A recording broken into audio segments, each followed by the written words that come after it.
King of Gods. By Fast Food Restaurant, Kabanata 20. Mungkahi ni Zhao Yufei. Tama iyan. Sagot ni Zhao Fang. Hindi niya alam kung bakit nakaramdam siya ng galit mula kay Zhao Han. Mabuti, mabuti, mabuti. Ang mukha ni Zhao Han ay naging mas malamig habang siya ay nagsabi ng mabuti ng 3 beses, pagkatapos ay hindi na tumingin kay Zhao Fang. Natarante si Zhao Fang dahil ito ang unang pagkakataon na nakita niya si Zhao Han, kaya kailan niya ito nasaktan. Lumapit si Zhao Yu kay Zhao Fang at nagbabala. Si Zhao Han ay pinsan ni Zhao Yijan at medyo maayos ang kanilang relasyon. Pinsan ni Zhao Yijan. Hindi katakataka na si Zhao Han ay may pagkapuot sa kanya. Si Zhao Yijan ay nakahiga pa rin sa kama ngayon dahil sa kanyang pinsala. Dahil siya pinsan niya, halatang maghihiganti si Zhao Han. Gayunpaman, ngayon ay nahaharap sila sa mga kaaway mula sa labas. Kailangan muna nilang ayusin ito at pagkatapos ay pag-usapan ang mga panloob na usapin. Ikalimang ranggo ng martial path. Nagbago ang ekspresyon ni Zintong, ngunit hindi nagtagal ay nakabawi. Paano kung ikaw ang ikalimang ranggo? Bilang isang nangungunang ika-4 na ranggo, nagkaroon siya ng karanasan sa pakikipaglaban sa ikalimang ranggo. Munting surot. Hakbang na naglakad si Zhao Han patungo kay Zintong. Sa bawat hakbang niya, mas lalong lumalakas ang lamig mula sa kanya. Ang lamig ay hindi lamang isang pakiramdam, ito ay tunay na lamig na nagmula sa kanyang inner strength. Kani-kanina ka lang nakarating sa 5th rank. Makikita ko kung gaano kakalakas ngayon. Ngumuso si Xingtong, ngunit ang kanyang ekspresyon ay solemna. Metal arm. Inilagay ni Zintong ang kanyang napakalaking kapangyarihan at inner strength sa kanyang braso at ang kanyang buong katawan ay tila isang toro. Ang kanyang kasanayan ay isang mataas na ranggo, na nagpapahintulot sa isa na ay compress ang kanyang lakas sa isang pag-atake, na nagpapahintulot sa gumagamit na madaig ang kanyang kalaban. Nakita ni Zhao Fang na walang mga bahid, halatang naging madali sa kanya si Zintong. Snow ang cold palm. Ang katawan ni Zhao Han ay nagbuhos ng nagyayelong aura, tulad ng nyebe. Habang ginagamit niya ang kanyang pag-atake sa palad, nagsimulang mag-freeze ang paligid. Ang malamig na aura ay nagpatalon sa puso ni Zhao Fang dahil ang inner strength na ito ay masyadong malakas, halos kasing lakas ito ni Zhao Tianyijan. Sa sandaling sumugod si Zintong, naramdaman niya ang isang hindi kilalang puwersa na hamarang sa kanya, na parang nahulog siya sa putik. Paano ito ang inner strength ng beginner 5th rank? Napaisip si Zintong. Magkadikit ang dalawang palad. Gamit ang kanyang lakas, pilit na pina-atres ni Zintong si Zhao Han ng isang hakbang. Gayunpaman, ang sulok ng kanyang bibig ay nagsimulang tumulo ng dugo. Ang malamig na inner strength ay dumaloy sa kanyang depensa at pumasok sa kanyang katawan. Paano ito posible? Ang inner strength na ito ay umabot na sa peak ng 5th rank. Naramdaman ni Zintong ang pag-freeze ng kanyang dugo. Hindi siya makagalaw. Pinalipad siya ni Zhao Han sa isang sipa at pagkatapos ay malamig na tumawa. Itong lakas lang at gusto mong hamanin si Zhao Linlong. Ako lang ang may karapatang talunin siya. Brother Tong. Ang mga alagad ni Zin ay pumunta upang tulungan siya. Ayos lang ako. Halos hindi nakalabas si Zintong. Maswerte siya na malakas ang katawan niya. Kung ito ay ibang tao, sila ay nakarete ng hindi bababa sa 1 buwan. Zhao Han, inaamin ko na malakas ka. Kinagat-kagat ni Zintong ang kanyang mga ngipin habang nagpatuloy. Ngunit ngayon ka lang nakarating sa ikalimang ranggo at ang iyong inner strength ay ganito kalakas, ibig sabihin ay nakakain ka ng isang uri ng kayamanan. Ngunit ano ang silbi ng tulong sa labas? Kapag nakilala mo ang nangungunang henyo ng aking pamilya na si Zin Huang, matatalo ka. Nang marinig nila hanggang dito si Zhao Fang at ang iba pa ay may mga ekspresyon ng pag-iisip. Masyadong abnormal ang kalagayan ni Zhao Han, kaka-rating lang niya sa ikalimang ranggo at nagkaroon ng napakalakas na inner strength. Noong ginamit ni Zhao Fang ang kanyang kaliwang mata para siyasatin si Zhao Han, tiyak na nabigla siya dahil masyadong malakas ang inner strength na iyon. Tama ang pagsusuri ni Zintong, tiyak na gumamit si Zhao Han ng ilang mga kayamanan. Paano kung gumamit ako ng tulong sa labas? Iyan ang swerte ko, tinutulungan ako ng langit. Kapag natapos ko ng pinuhin ang enerhiyang ito at talunin si Zhao Linlong, Tiyak na hahamunin ko si Xin Huang. Malamig na sabi ni Zhao Han. Si Xin Huang, ang nangungunang panloob na disipulo ng pamilya Xin, isa rin sa 4 na magagaling na henyo ng Sun Feather City. Narinig na rin ni Zhao Fang ang pangalang ito noon.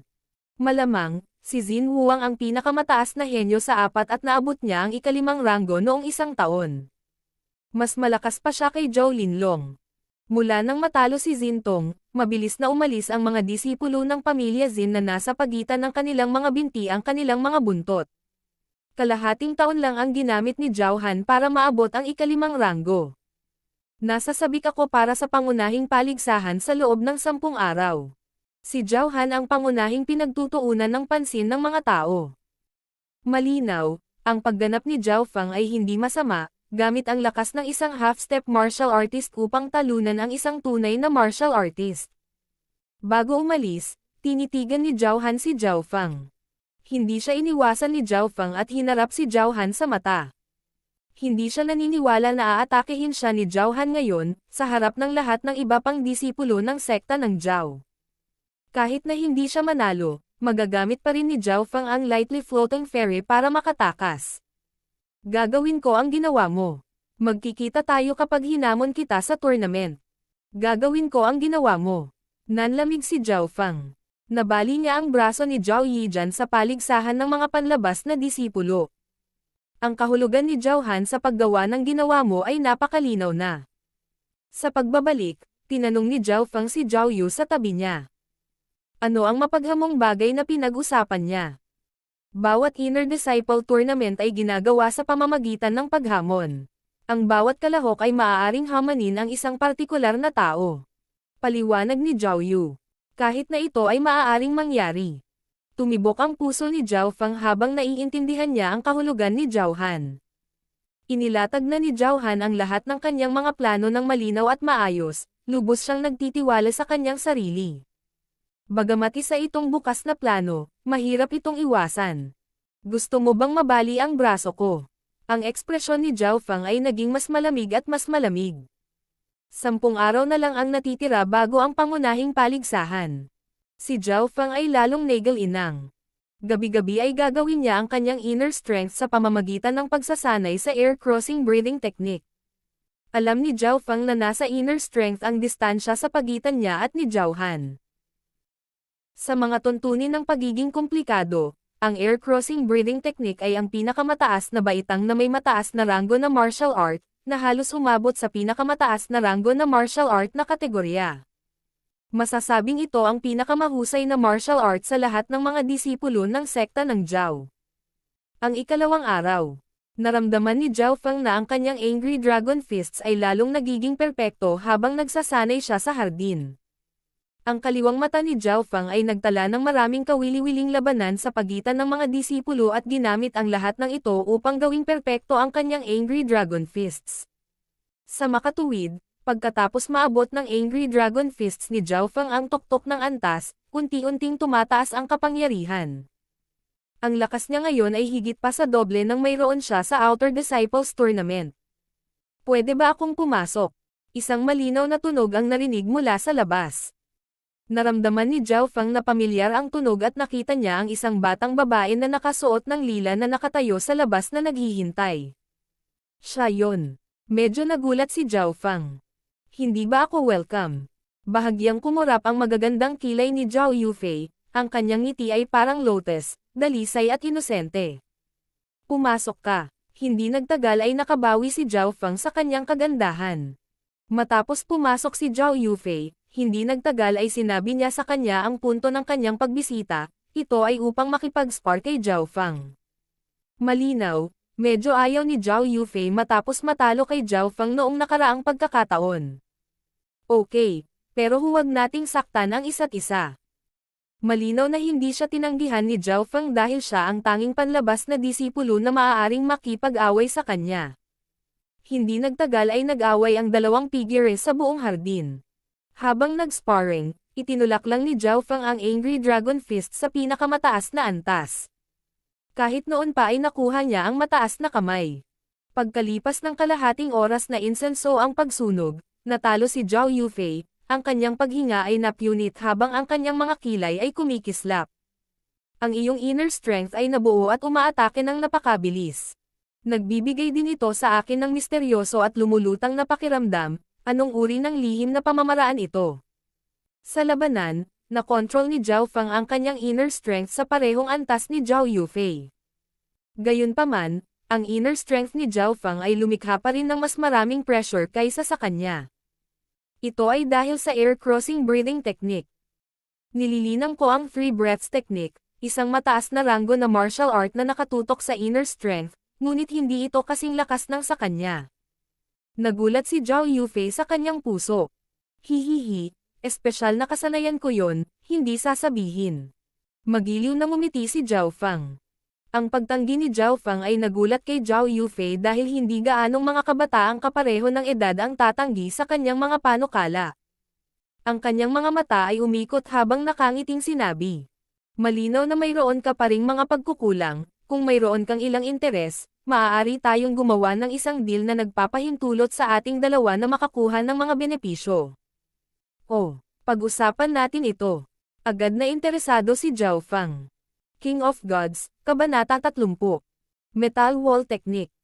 Mayroon kang malaking kalamangan sa bilis at inner strength, ngunit ang depensa ay ang iyong kahinaan. Tumingin si Zhao Yufei kay Zhao Feng. Oo, yan ang kahinaan ko. Hindi nagulat si Zhao Feng. Pagkatapos niyang sumanib sa kaliwang mata ay makikita ng kanyang paningin ang pinakamaliit na detalye.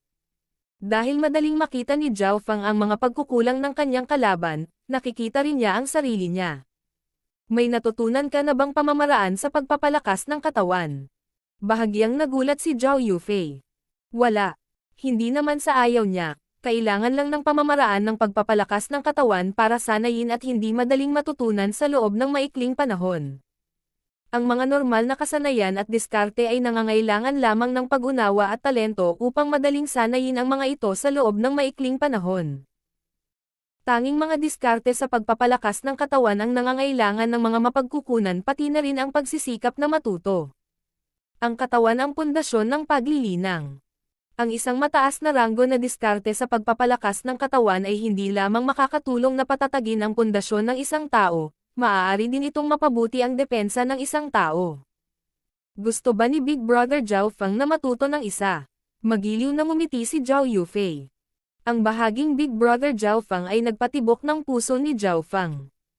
Agad na namula ang mukha ni Zhao Yufei, na parang tumutulo ang dugo. Sa loob ng sekta, ang mga nakatatandang disipulo ay tinawag na Big Brother. Marahil ay masyadong nakakagulat ang pagganap ni Zhao Feng, na hinahayaan si Zhao Yufei na makaligtaan ang puntong ito. Ito ay may ilang mga dahilan. Baka pwede kong isaalang-alang. Tumanggaw si Zhao Feng pagkatapos ng malalim na pag-iisip. Dati, ang galing ni Zhao Feng ay ang kanyang bilis. Hindi man lang siya maabot ng mga taong may parehong ranggo, kaya napabayan niya ang paggamit ng mga diskarte sa pagpapalakas ng katawan. Ngayon, sa pahiwatig ni Zhao Yufei, sinimulan ni Zhao Feng na bigyang pansin ito. Kung wala siyang inner strength, ang hidden card na ito, malamang na hindi niya maharangan ang cold flowing sword ni Zhao Yijan. Sa kabilang banda, si Zhao Yu, nang hindi gumagamit ng inner strength, ay maaaring kontrahin si Zhao Yijan ng ilang sandali. Ito ay dahil sa katotohanan na natutunan niya ang isang pamamaraan ng pagpapalakas ng katawan. Ang pakikipag-sparring kay Zintong kahapon ay napagtanto ni Zhao Feng ang kahalagahan ng mga diskarte sa pagpapalakas ng katawan. Sa parehong hapon sa araw na iyon, inimbitahan ni Zhao Yufei si Zhao Feng sa kanyang lugar. Nakakagulat na nakita ni Zhao Feng na katabi niya ang bahay ni Zhao Yufei. Si Zhao Yufei ay nakatanggap ng parehong pagtrato kay Zhao Feng. Pareho silang tinitingnan ng sekta. Lolo. Masayang sumigaw si Zhao Yufei nang makabalik siya. Bumalik na si Yufei. Mula sa silid ay lumabas ang isang nakaarmadong matandang lalaki, hindi na siya nagsalita pagkatapos ng casual na pagsulyap kay Zhao Feng. Nagtataka ako kung anong deal ang sinasabi ni Zhao Yufei. Sa wakas ay napunta si Zhao Feng sa punto. Pakihinti Big Brother Zhao Feng. Naglakad si Zhao Yufei patungo sa matanda at nagsalita ng ilang salita. Sa wakas ay tumanggo ang isang armadong matandang lalaki at bumalik sa silid upang kunin ang isang lumang libro. Ang kasanayang ito ay tinatawag na metal wall technique at ito ay medyo sikat sa loob ng Cloud Country. Mas maganda pa ito kaysa sa metal body ni Zhao Yu. Ang isang armadong matandang lalaki ay malumanay na bumantong hininga nang ibigay niya ang libro kay Zhao Yufei. Agad na napagtanto ni Zhao Feng na ang magkasamang lolo at apo na ito ay nakagawa na ng mga plano at nakita na ang inner strength advantage na ibinigay ng air crossing breathing technique.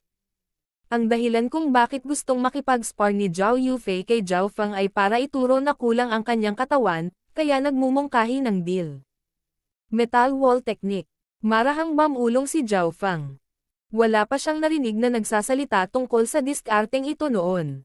Ang metal body ni Zhao Yu ay isang mataas na ranggo na martial skill, ang bronze body ni Xin Tong ay pareho.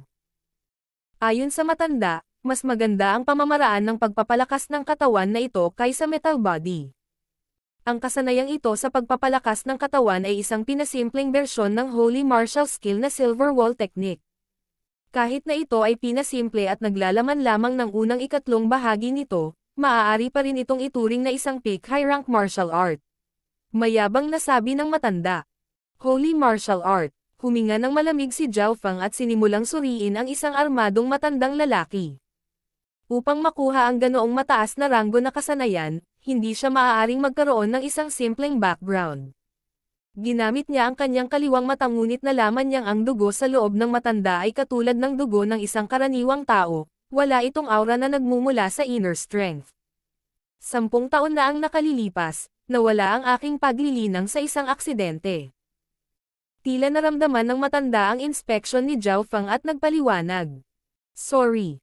Nakonsensya si Zhao Feng nang ibalik niya ang kanyang mga mata. Walang ekspresyon ang isang armadong matandang lalaki at nagpatuloy. Para sa apo ko ngayon, ibibigay ko sa iyo ang metal wall technique na ito kapalit ng iyong inner strength skill. Ano ang pakiramdam mo sa deal na ito? Ito ay sa loob ng hula ni Zhao Feng. Hayaan mo akong mag-isip. Sinimulan ni Zhao Feng na pag-aralan ang mga benepisyo at problema. Ang air crossing breathing technique ay isang inner strength lamang na kasanayan at madaling malampasan ang mataas na ranggo na martial arts, malamang na hindi ito mas mahina kaysa sa peak rank martial arts. Gayunpaman, ang kapangyarihan ng inner strength na ito ay nangangailangan ng lightly floating fairy upang magamit sa pinakamataas na potensyal nito. Malinaw, ang metal wall technique ay hindi rin masama. Ito ay isang pinasimpleng bersyon ng isang holy martial art at naabot na ang tuktok ng mataas na ranggo, hindi malayo sa pagiging isang peak-rank martial art.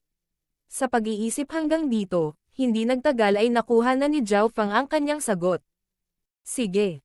Tumanggo si Zhao Feng at hiniling kay Zhao Yufei na bigyan siya ng papel. Pagkatapos, isinulat niya ang mga nilalaman ng air crossing breathing technique. Isinulat lamang ni Zhao Feng ang mga nilalaman ng air crossing breathing technique, ngunit hindi sumulat ng anumang bagay na nag-uugnay dito sa lightly floating fairy. Nangangahulugan ito na makukuha lamang ni Zhao Yufei ang kasanayan sa inner strength, ngunit walang koneksyon sa lightly floating fairy. Pagkatapos niyang isulat ito, nagpalitan ng mga kasanayan sina Zhao Feng at Zhao Yufei. Kinuha ng matanda ang air crossing breathing technique at sinimulang suriin ito. Ginamit ni Zhao Feng ang kanyang kaliwang mata at mabilis na sinuri ang mga nilalaman ng metal wall technique. Siya ay may higit sa 100 kasanayan sa kanyang isip, na nangangahulugan na ang kanyang teorya ng martial arts ay hindi masama. Isang beses lang niyang i-scan ang laman para ganap na maisaulo ang mga ito. Ito ay malinaw na ang kasanayang ito ay higit na lumampas sa mga nasa loob ng kanyang ulo. Hindi masama, ang kasanayang ito ay napakatugma kay Zhao Yufei. Tuwang-tuwang sabi ng isang armado na matanda nang matapos niyang basahin. Hihihi, masaya akong makipagtulungan. Kinuha ni Zhao Feng ang metal wall technique at natuwa rin siya. Gayunpaman, bago umalis si Zhao Feng ay hindi niya napigilan ang sarili at nagtanong. Senior, bakit hindi mo hayaan si Sister Yufei na matuto ng metal wall technique? Tumawa ang matanda. Henyo ka ng sekta at hindi mo alam. Sa pangalan pa lang na metal wall technique ay masasabi na ang balat ng isang tao ay magiging matigas gaya ng metal, ibig sabihin ay hindi ito angkop sa mga babae. Ang maliksi at malambot na estilo ng Yufei ay mas tugma sa iyong air crossing breathing technique, kung hindi, hindi ko ipagpapalit ang metal wall technique para dito. Hindi nakapagtataka. Tumanggo si Zhao Fang, ang metal wall technique ay talagang hindi angkop sa mga babae. Ang mga larawan ni Yufei na nagiging maskuladong babae ay nagpang-inag kay Zhao Fang. Pagka-uwi, agad na nagsimulang magsanay si Zhao Fang sa metal wall technique.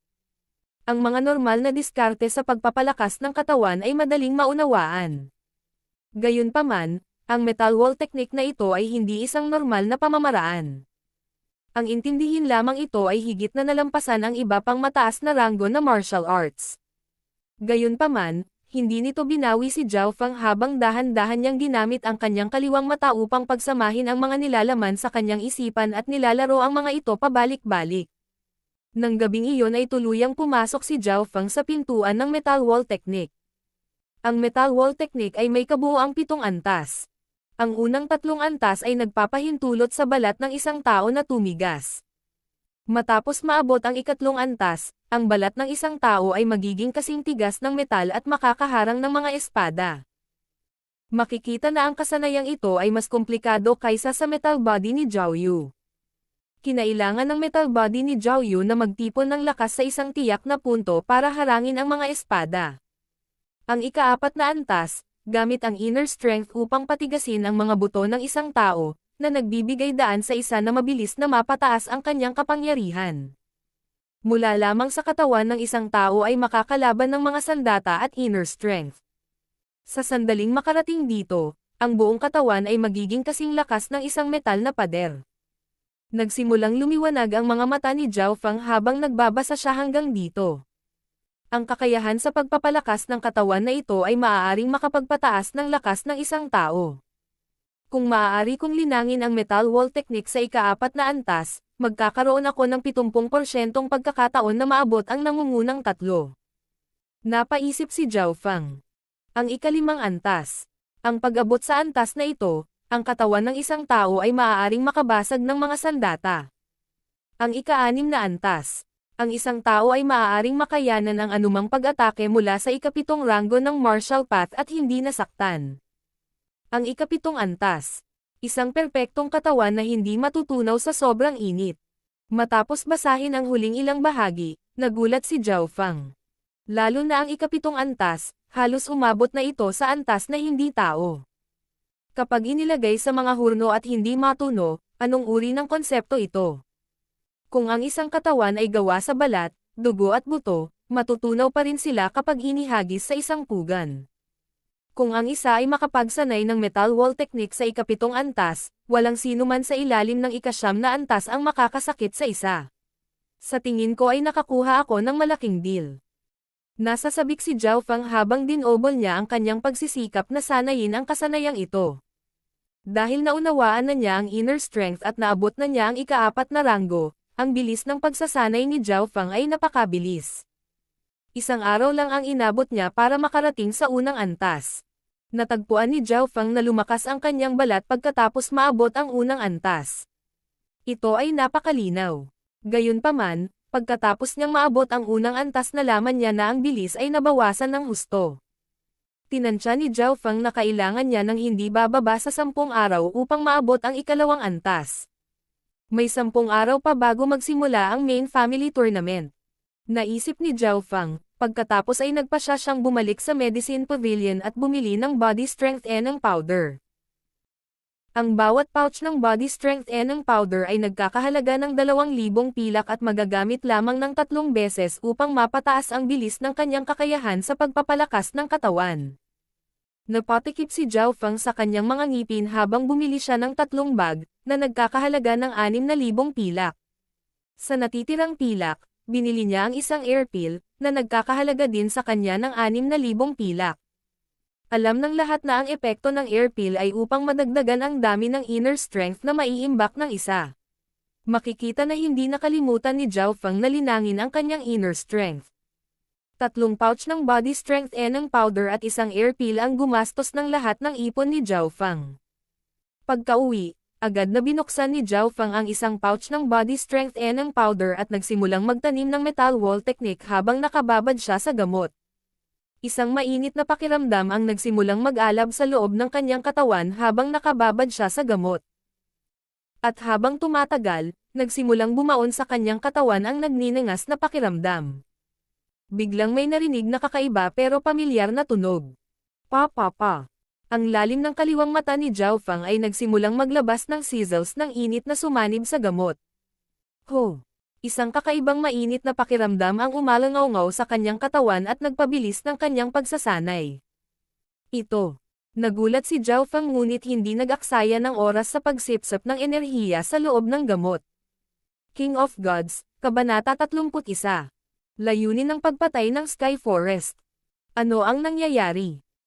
Naramdaman ni Zhao Fang na tumatalon ang kanyang kaliwang mata at ang kanyang dugo ay tila sumasailalim sa isang tiyak na pagbabago na nagpapahintulot sa kanya na mabilis na sumipsip ng enerhiya. Ito ay tiyak na ang kakayahan ni Zhao Fang na sumipsip ng gamot ay nalampasan ang mga normal na tao. Ito ay dahil ang isang normal na tao ay nangangailangan ng 3 beses na sumipsip ng isang supot ng body strength ng powder. Gayunpaman, isang beses lang ito na-absorb ni Zhao Fang at ang lahat ng enerhiya ay nawala. Napakunot-noo si Zhao Fang nang maisip niya na ang kanyang 2,000 pilak ay naubos sa napakaikling panahon. Buti na lang, na-absorb niya ang lahat ng enerhiya. Naramdaman niya na ang bilis ng pagsasanay ng metal wall technique ay tumaas ng husto.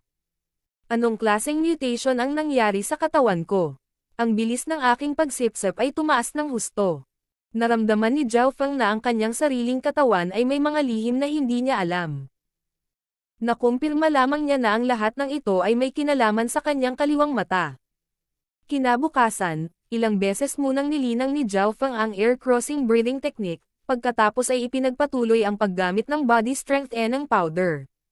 Sa loob lamang ng 3 araw, ang metal wall technique ay umabot na sa 2 antas. Gayunpaman, ang kanyang 6,000 pilak na halaga ng body strength ng powder ay naubos na lahat. Ang unang 2 antas ng metal wall technique ay hindi nagpapabuti ng kabuoang lakas ni Zhao Fang. Ang kanyang kapangyarihan ay tumaas, ngunit ang kanyang depensa ay tumaas lamang ng mga 20 hanggang 30%. Pangunahing ito ay dahil sa ang katunayan na ang pundasyon ni Zhao Fang ay napakatibay. Kung naabot niya ang pangalawang antas bago niya naabot ang ika-4 na ranggo ng landas ng militar, kung gayon ang pagtaas ng lakas ay magiging napakalinaw. Ang ika-3 antas lamang ang nagpapahintulot sa katawan na maging kasing tigas ng metal, at hamarang ng mga sandata. Ito ay nagpapahintulot sa depensa ng isang tao na tumaas ng husto. Gusto ni Zhao Fang na abutin ito, ngunit ang kanyang body strength ng powder ay nagamit na at ang bilis ng kanyang pagsasanay sa metal wall technique ay bumalik sa bilis ng isang pagong. Pera. Napabuntong hininga si Zhao Fang. Naubos na lahat ng ipon niya. Nasira na siya ngayon. Sa pag-iisip hanggang dito, inilabas niya ang air pill na binili niya ilang araw ang nakalipas. Ang paggamit ng air pill ay para pinuhin ang inner strength ng isang tao, na nakatulong ng malaki sa martial artists. Agad na kinain ni Zhao Fang ang tableta at nagsimulang mag-cultivate sa air crossing breathing technique. Napakahusay ng air crossing breathing technique kaya kinuha pa ng lolo ni Zhao Yufei ang metal wall technique para ipagpalat dito.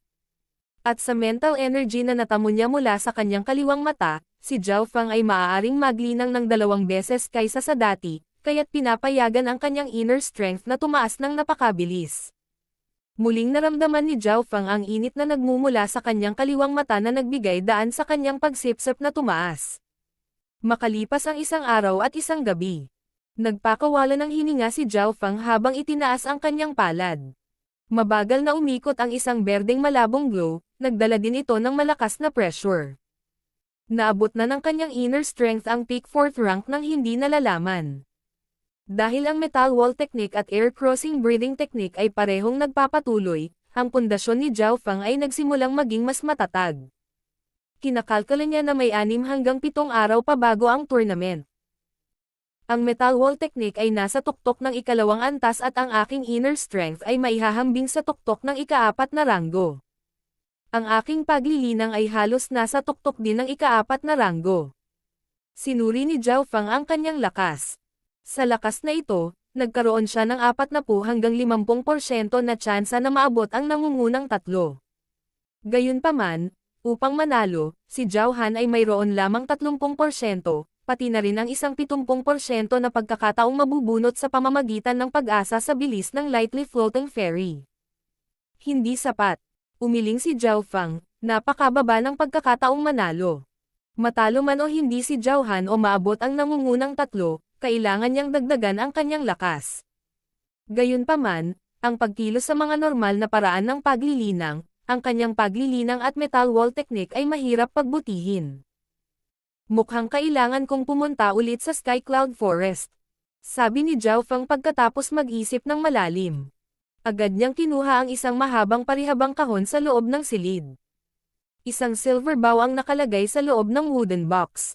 Ang silver bow na ito ay ang binili ni Zhao Feng sa Sun Feather City. Tanging ang mga tunay na martial artist lamang ang tunay na makakagamit ng lakas nito.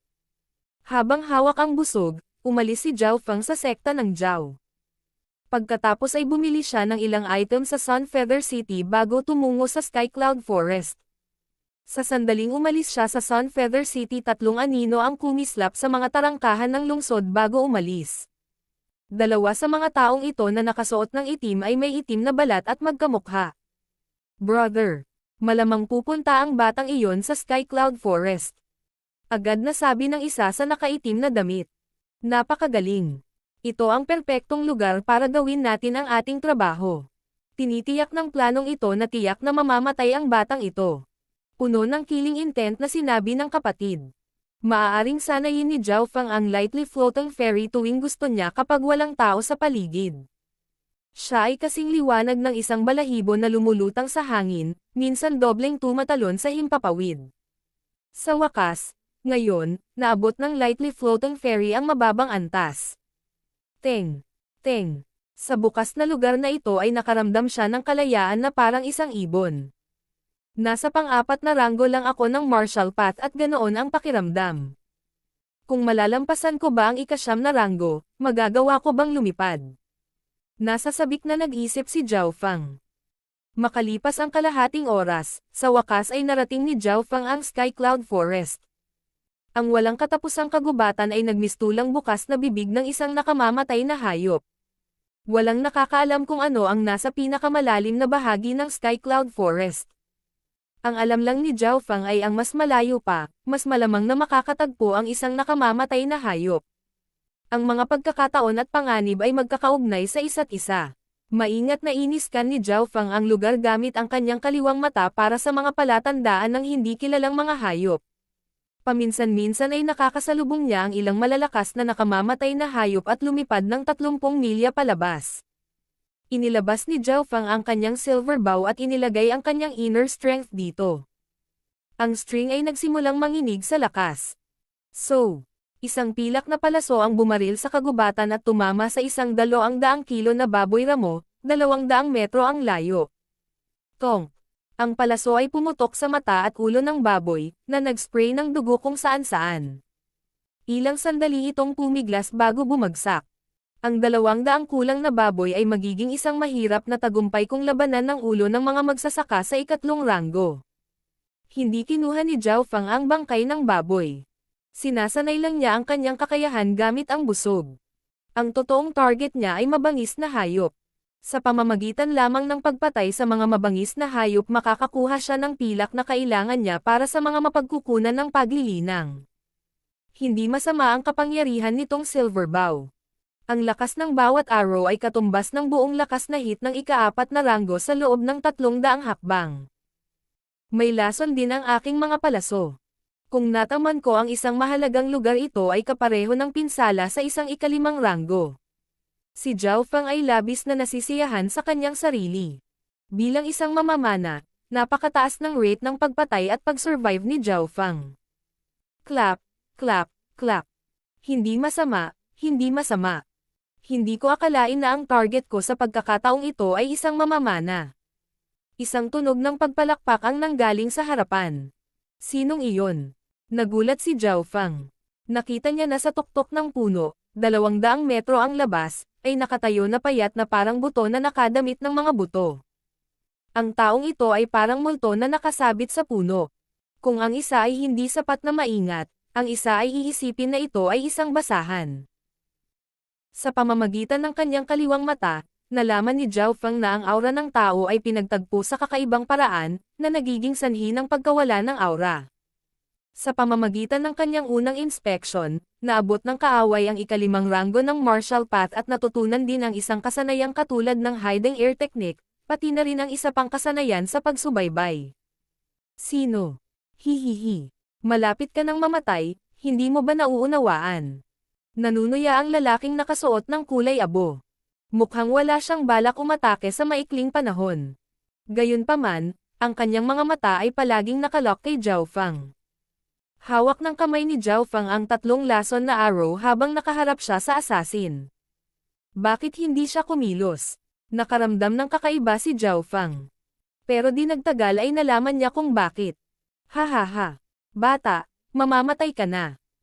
Ilang daang metro sa likuran niya, may dumating na dalawang lalaking nakasuot ng itim. Pareho silang nakarating sa tuktok ng ika-4 na ranggo. Dalawang sunod-sunod na pag-atake. Nagbago ang ekspresyon ni Zhao Feng.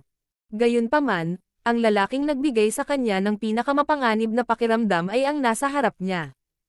Panahon na para tapusin ito ngayon. Isang curved blade ang lumitaw sa kamay ng lalaking nakasuot ng kulay abo. Anong gagawin ko? Agad na nag-isip si Zhao Feng.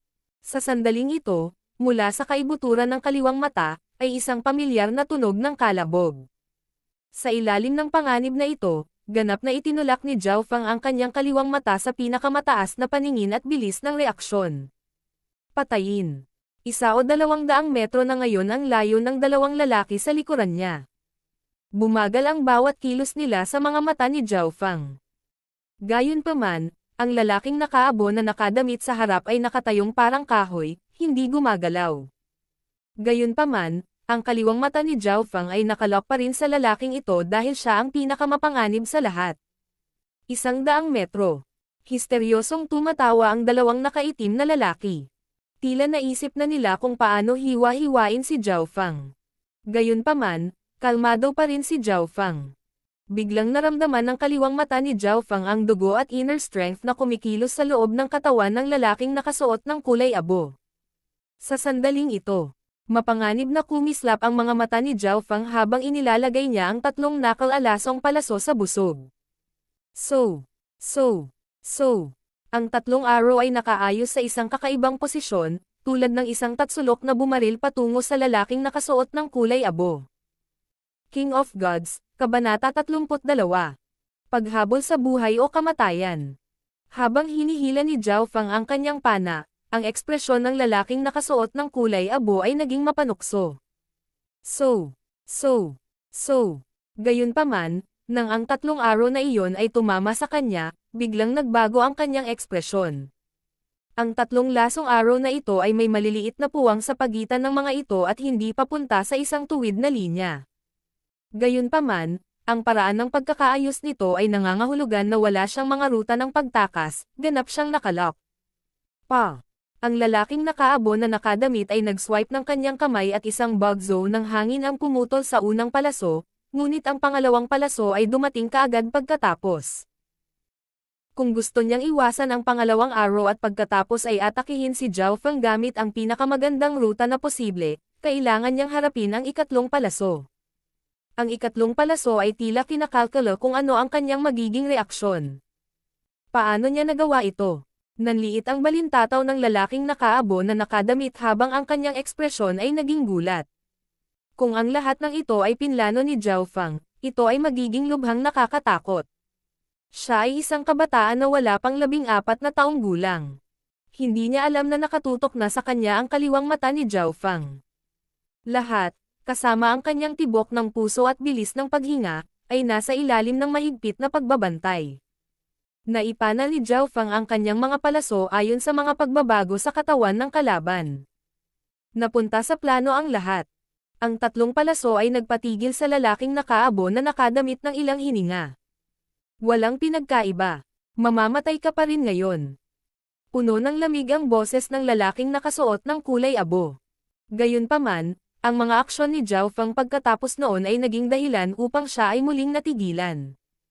Hindi tumakbo si Zhao Feng pagkatapos niyang ipana ang tatlong palaso. Sa halip, tumalikod siya at sinugod ang dalawang lalaking nasa likuran niya. Patayin. Inatake din ng dalawang lalaking nakasuot ng itim si Zhao Fang. Dahil sila ay tumatakbo patungo sa isa't isa sa mga tuwid na linya, ang distansya sa pagitan nila ay malapit na. Ang batang ito ay may malakas na kakayahan sa pagkalkula.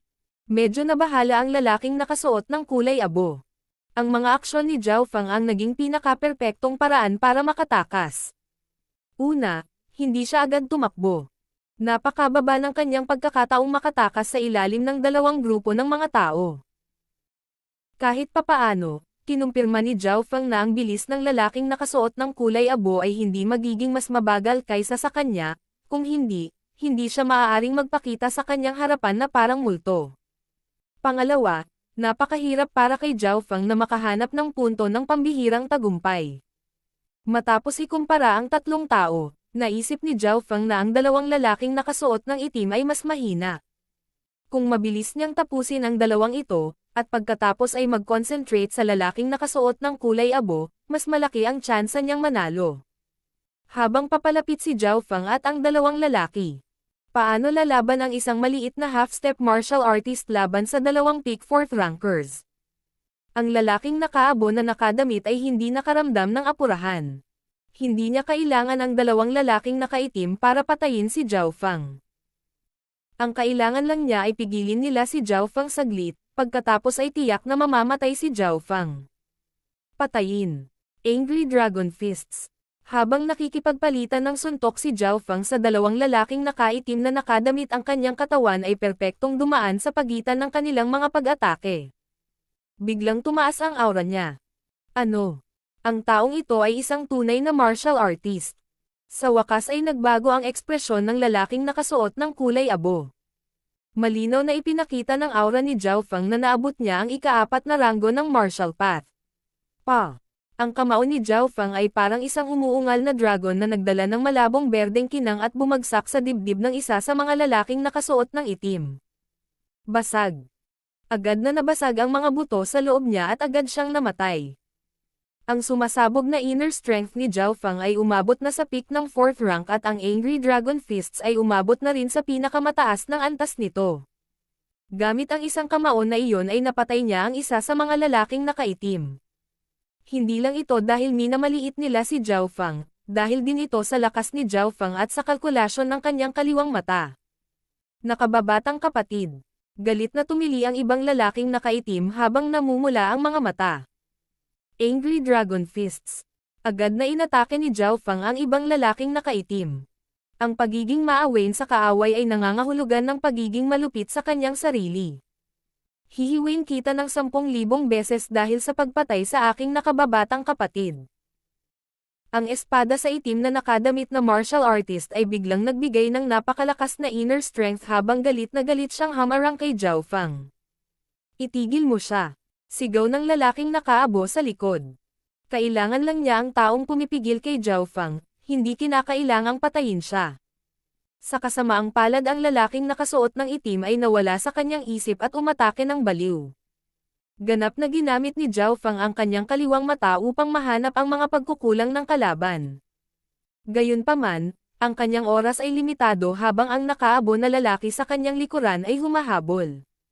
Lumaban ka. Wala nang pakialam si Zhao Fang sa anumang bagay dahil ang kanyang katawan ay mabilis na lumutang sa loob ng hanay ng espada ng lalaking nakasuot ng itim na damit. Basag. Sa wakas ay pinalo ni Zhao Fang ang isang suntok sa kaliwang balikat ng kalaban. Bagamat nabali ang braso ng lalaki, patuloy siyang umaatake patungo kay Zhao Fang. Muli siyang sinuntok ni Zhao Fang at nabasag ang kanyang lalamunan. Plop. Ang lalaking nakaitim ay nahulog sa lupa. Patay. Nagbayad din si Zhao Fang para dito. Nagkaroon siya ng ilang panloob na pinsala dahil sa paglapag ng lalaki sa kanyang huling suntok sa dibdib ni Zhao Fang. Pagkatapos ng lahat, ang kanyang metal wall technique ay hindi pa umabot sa ikatlong antas, na nangangahulugan na hindi siya makakatanggap ng mga diretsyong hit mula sa mga cultivator na may parehong ranggo. Maliit na bata. Medyo malalim ang tinatago mo. Ang iyong tunay na lakas ay malapit sa ika-5 ranggo ng martial path. Gayunpaman, mamamatay ka pa rin ngayon. Sa sandaling ito ay dumating ang lalaking nakasuot ng kulay abo. Namayani ang patay na katahimikan habang magkaharap ang dalawa. Sino ang nagpadala sa iyo dito? Si Zhao Chanjian ba? Tinitigan ni Zhao Fang ang lalaking nakasuot ng kulay abo. Siya ay 80% sigurado na si Zhao Chanjian ang may pekana. Mayroon lamang siyang isang mortal na kaaway sa loob ng Sunfeather City, at iyon ay si Zhao Chanjian at ang kanyang anak. Hahaha. Hindi mahalaga kung ito ay siya o hindi dahil ikaw ay mamamatay sa alinmang paraan. Tumawa ng malupit ang nakaabo na lalaki at gumalaw na parang multo. Ang hubog na talam sa kanyang kamay ay hiniwa patungo kay Zhao Fang. Shua! Shua! Shua! Naramdaman ni Zhao Fang na ang kalaban ay may mataas na antas ng footwork skill at napakabilis na bilis ng pag-atake. Tanging sa tulong ng kaliwang mata niya ay naiwasan niya ang mga pag-ataking ito. Kung ibang tao ang nakaabot sa ika-4 o ika-5 ranggo ng martial path, malamang napatay na sila. Napakatalas ng manipis na hubog na talam sa kamay ng lalaking nakasuot ng kulay abo. Kahit na ang tansong balat ni Zintong ay hindi ito mahahadlangan. Kung tatamaan si Zhao Fang, tiyak na mawawalan siya ng buhay dito. Sinusubukan din niyang maghanap ng mga pagkukulang sa kalaban. Gayunpaman, ang lalaking nakasuot ng kulay abo ay napaka may karanasan at nakaranas na ng maraming sitwasyon sa buhay kamatayan, kaya kakaunti ang kanyang mga depekto. Mataas na ranggo na kasanayan sa espada, mataas na ranggo na kasanayan sa footwork, mataas na ranggo na kasanayan sa inner strength. Lahat sila ay umabot na sa high level. Halos umabot na sa peak level ang kanyang sword skill. Habang halos hindi nakaiwas si Zhao Fang ay naitentiya rin niya ang lakas ng kalaban. Ang resulta ay nagpalamig sa kanyang puso. Ang paglilinang ng lalaking nakasuot ng kulay abo ay umabot na sa tuktok ng ika-5 ranggo at malapit na sa ika-6. Sa mataas na antas ng martial arts siya ay talagang isang peak fighter mula sa ika-5 ranggo ng martial path. Habang nagpapatuloy ang laban, naramdaman ni Zhao Fang na lumalala ang kanyang panloob na pinsala. Siguradong mamamatay ako kung patuloy kami maglalaban sa malapitang labanan. Bakit hindi? Naningkit ang mga mata ni Zhao Fang habang nag-iisip ng plano. Teng! Bigla siyang umalis sa laban at itinulak ang lightly floating fairy at air crossing breathing technique sa pinakamataas na antas. Agad siyang sumugod sa mga puno at nagtungo sa mas malalim na bahagi ng Sky Cloud Forest. Sa pagkakataong ito, mula nang ilantad niya ang kanyang lakas, ang kanyang lightly floating fairy ay mas mabilis kaysa dati ng kalahati. Saan ka tatakbo? Bulalas ng nakaabo na lalaki na agad namang sumunod. Nagsimulang kumalma si Zhao Fang pagkatapos tumakbo ng ilang milya. Ang kalaban, na umaasa sa kanyang cultivation at mataas na ranggo na kasanayan sa footwork na umabot sa mataas na antas, ay may bilis na katumbas ng kanyang sarili. Habang tumatakbo si Zhao Fang ay binuksan niya ang daan para sa kanya sa pamamagitan ng paggamit ng kanyang kaliwang mata, at sinubukang humanap ng mga hadlang na maaaring makapidyo sa kaaway sa kanyang likuran. Dahil ang kanyang kaliwang mata ay nakakakita ng higit pa at mas malinaw, si Zhao Fang ay parang isda sa tubig na mabilis na lumangoy ng walang tigil. Gayunpaman ang lalaking nakasuot ng kulay abo ay ginulo ng mga hadlang na iyon, tulad ng mga dahon at sanga. Bagamat hindi kita kayang patayin ay maaari pa rin kitang dalhin sa Sky Cloud Forest at mamatay tayo ng magkasama. Pilit na sabi ni Zhao Fang. Naramdaman niya na habang tumatakbo siya sa lightly floating fairy ay may mga pagpapabuti. Ayon sa plano ni Zhao Fang, may ilang nakamamatay na hayop. Roar! Ang mga nakamamatay na hayop ay umuungal na naging sanhi ng paglundag ng puso ng lalaking nakasuot ng kulay abo. Ang munting bastos na ito. Nakapupot. Ang lalaking nakaabo ay nagdikit ng ngipin. Kung ang mga hayop ay mababang antas, tulad ng ika-4, ika-5 o ika-6 na ranggo ng martial path, mapoprotektahan ng lalaking nakasuot ng kulay abo ang kanyang sarili. Gayunpaman, kung sila ay hindi pinalad at nakilala ang matataas na antas na nakamamatay na mga hayop, ang mga normal na martial artist ay hindi magkakaroon ng pagkakataon na tumakbo.